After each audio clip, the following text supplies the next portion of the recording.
In this video, we're going to look at how to set up a financial equation for 4 different compounding periods, as well as how to calculate the effective yield in each case.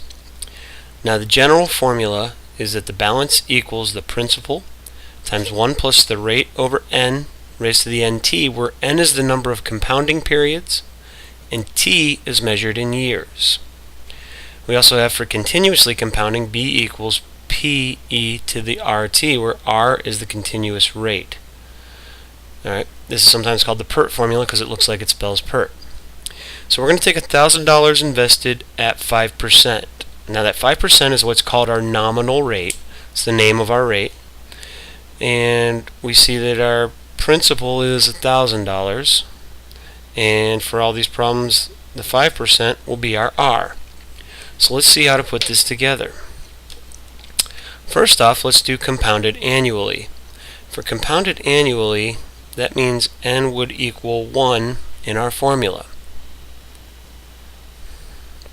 And so, setting n to 1, we'd have that our balance equals our principal, which is 1,000, times 1 plus 0.05, so 1.05 raised to the t. And there's our formula. Now, over here, I want to calculate let's calculate for each case the effective yields. The effective yield is what we would earn if our rate was an annual rate. So basically what we need to do is we take our growth factor and subtract 1. Now in the case of if the rate's already annual, that is our effective yield. So we would do the 1.05 minus 1, and then we're going to multiply that to make it a 100%. And in this case we get just 5%. So our annual, if we have an annual rate, it is our effective yield if it's compounded annually. Next, let's look at semi-annually. In semi-annually, our n is equal to 2. So I'm going to be putting 2 in for those n's. So my balance is equal to 1,000 times 1 plus, now here's where you got to be careful, 0.05, remember to turn your rate into a decimal, over 2 raised to the 2t. And that will, now we can put in the number of years to get what our balance is after t years. Now in doing the effective yield, so over here we're going to do the effective yield, we take what our growth factor is, or our base of our exponential, and we'll subtract 1 and multiply it by 100%. Now this time, our growth factor is this whole piece here. So what we're going to do is we're going to have 1 plus 0.05 over 2 squared. Then we'll subtract off 1 to turn it back into a decimal, to subtract out the 100%. And then we'll multiply by 100% to turn it into a percent. And we'll have our calculator help us out on this one.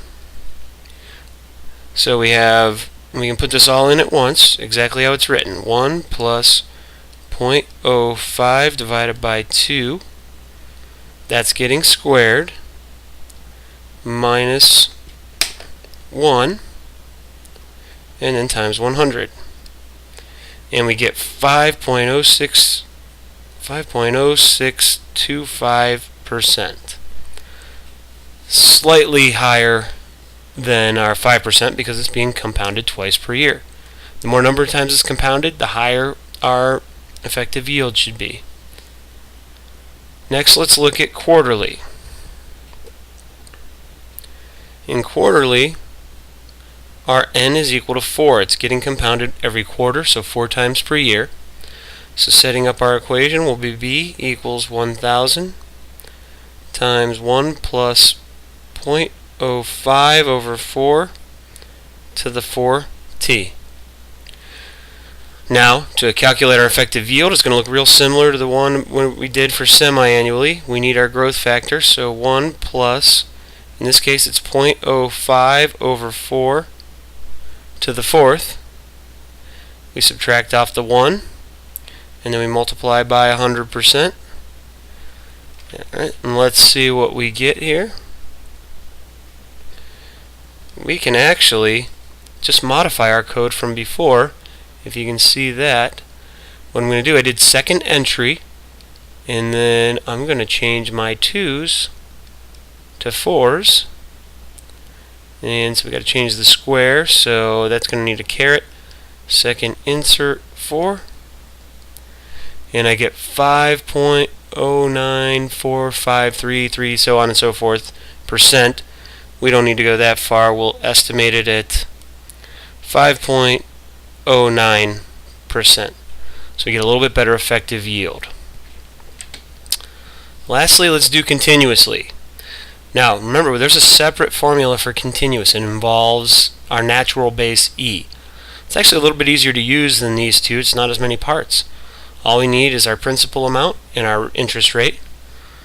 So balance is equal to 1,000 E to the 0.05 t. And there's our model.